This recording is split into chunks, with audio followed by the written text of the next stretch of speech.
Assalamualaikum warahmatullahi wabarakatuh. My name is Nur Atira binti Mahmud Awang, metric number 2022 912859. My name is Muhammad Amirul Alif bin Nasri from IC 2103P. My metric number is 2022 908261. My name is Afika Zafira binti Nasruddin. My metric number 2022 931031. The concept of Ar-Rahnu in literally is derived from Arabic words which is Rahnu and Rahana, means to strengthen or to bind and to hold. According to Al-Zuhaili, Ar-Rahnu is an item that is mortgaged to ensure that the debt is paid. Ar-Rahnu in terminology is an valuable item used as collateral to the debt received, and the collateral item will be sold. Then the proceed will be used to settle the debt if the debt cannot be paid.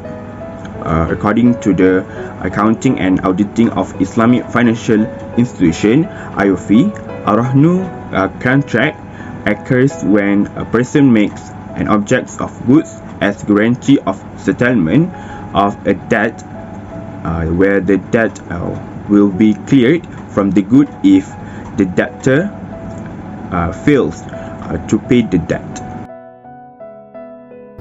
The pillars of Ar-Rahnu. Before Ar-Rahnu can be used, the contracting parties must ensure all of the requirements for implementation Ar-Rahnu are met. It is important to ensure the existence of Ar-Rahnu pillars provided by the Sharia. There is 4 main pillars for Ar-Rahnu. First, the contracting parties, which is pledgor with Rahin and pledgee Murtahin. The pledgor is the person who borrow money and secure the loan with a valuable asset, and pledgee Murtahin refer to a party that lends money to another party and responsible for the safekeeping of the valuable asset pledged by the customer, which is or by the borrower. The majority of IFI involve using the term customer and bank to represent the pledgor and pledgee. Only Agrobank use the term Agrobank to represent the pledgee. The second pillar is ijab and qabul, which is offer and acceptance. The majority of Hanafi jurists held the view that offer, which is ijab, is the single pillar of the contract of Ar-Rahnu. Verbal acceptance qabul is permissible but not necessarily compulsory.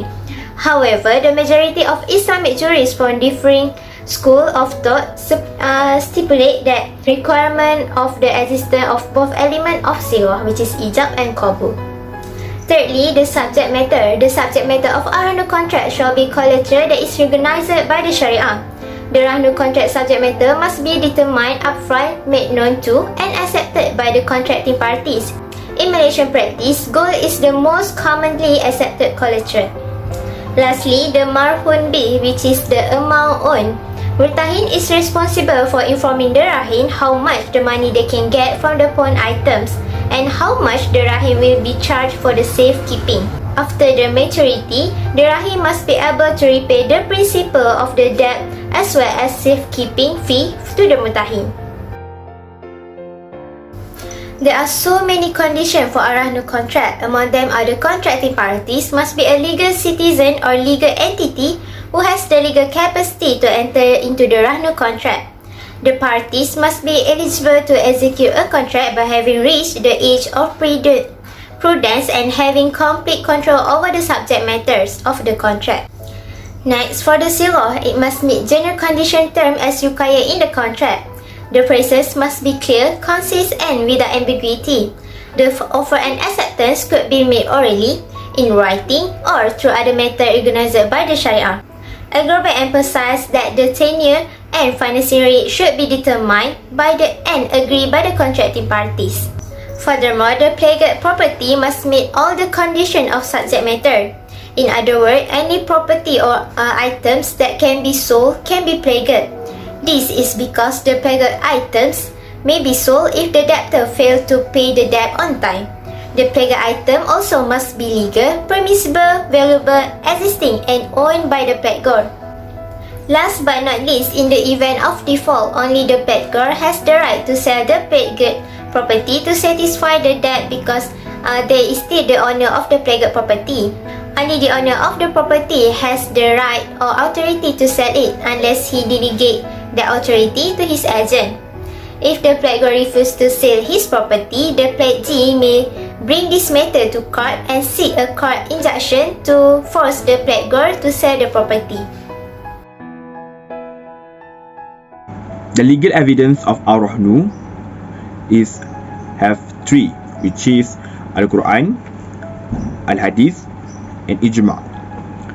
Firstly, Al-Quran. The application of Ar-Rahnu is acceptable through by words of Allah subhanahu wa ta'ala in Quran, Surah Al-Baqarah, verses 283, which means if you are on journey and a scribe cannot be found, then a security can be taken. These verses clarify that when an agreement is made by person with another person, but no recorder can be made as trustee, then items must be used as a collateral and given to the creditor. Secondly, as-sunnah. Aisyah radhiyallahu anhu narrated that Rasulullah SAW bought foods on credits from a Jew and give his steel armor as a collateral towards the seller. Sahih Al-Bukhari and Muslim. Second hadith is Ibn Abbas radhiyallahu anhu narrated that Rasulullah SAW died in a state where his steel armor was still pledged to a Jew with a 30 sa' barley. Riwayah Ibn Majah. It can be concluded from the following that hadith, the law of Rahnu is acceptable, and the pawn goods must held by the pawn broker. And last but not least, which is Ijma'. According to Ijma' ulama, the practice Ar-Rahnu and the contract is acceptable and coincides with the Sharia without any doubt. And according to the Said Sabiq, ulama agreed that Ar-Rahnu is acceptable. So in this video, I'm going to talk about the scholars' view regarding the collateral items. Briefly, Rahnu used valuable item as a collateral of the debt. Hanafi scholars such as Al-Maidani, Ibn Abdin and Al-Sarasi state the item must have no damage and it must be valuable. The use of mortgage object is allowed if there is a concern between the contracting parties. Meanwhile, Maliki scholars allows any type of properties including land, animals, commodity goods, and the property of usufruct, but it must have the agreement regarding the contracting parties. However, Shafi'i scholars refuse the property of usufruct as a collateral items. The history of Ar-Rahnu in Agrobank. Bank Pertanian Malaysia (BPM) was established in 1969 to finance irrigation projects to support paddy cultivation at Kedah and Perlis. BPN was announced commercially as Agrobank in 2007. Agrobank was introduced Ar-Rahnu schemes at 12 of 132 branches nationwide. This product is Islamic pawn scheme that allows gold jewelry to be used as collateral to cash loans.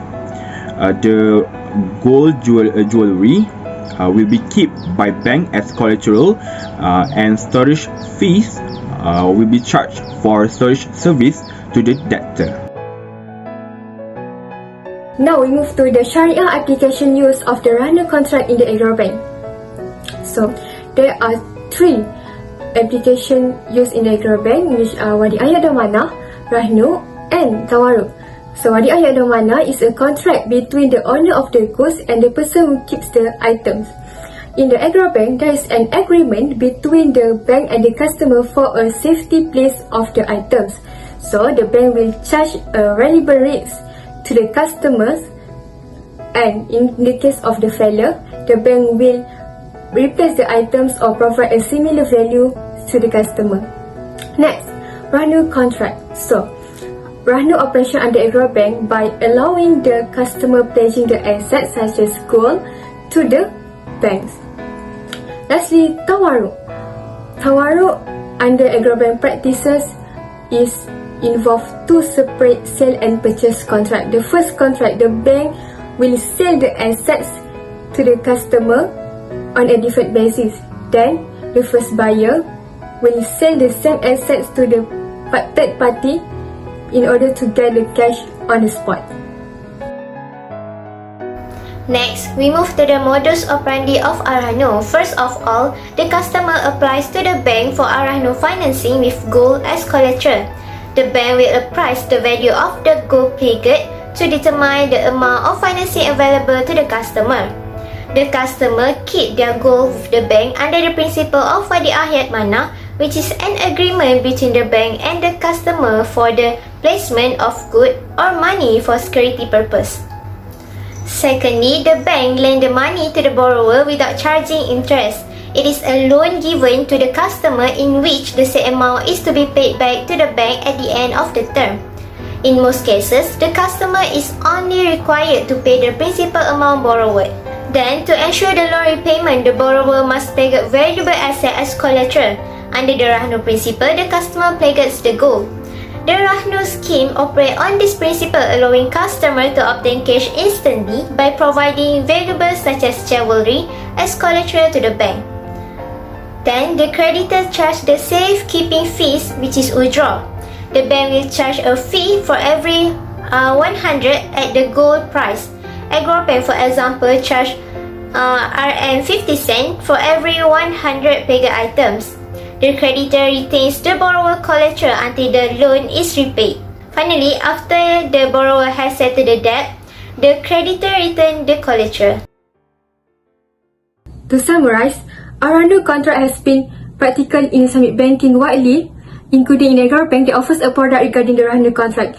The valuable item that used as a collateral can benefit both parties between the debtors and creditors. Is because to settle the debt is mandatory. The Ar-Rahnu initiative was implemented in 12 over 132 locations of Agrobanks around the country. The initiative was created to help the local people such as farmers and fishermen to fulfill their financial demands, to expand their businesses and to update their operations. Ar-Rahnu allows society to improve their economy and to receive the benefits from it. Thus, the implementation of Ar-Rahnu product in contemporary Islamic banking is critical to achieving the desired goals and to working together by protecting both parties by ensuring the customers fulfill their obligation in the most efficiently and securely.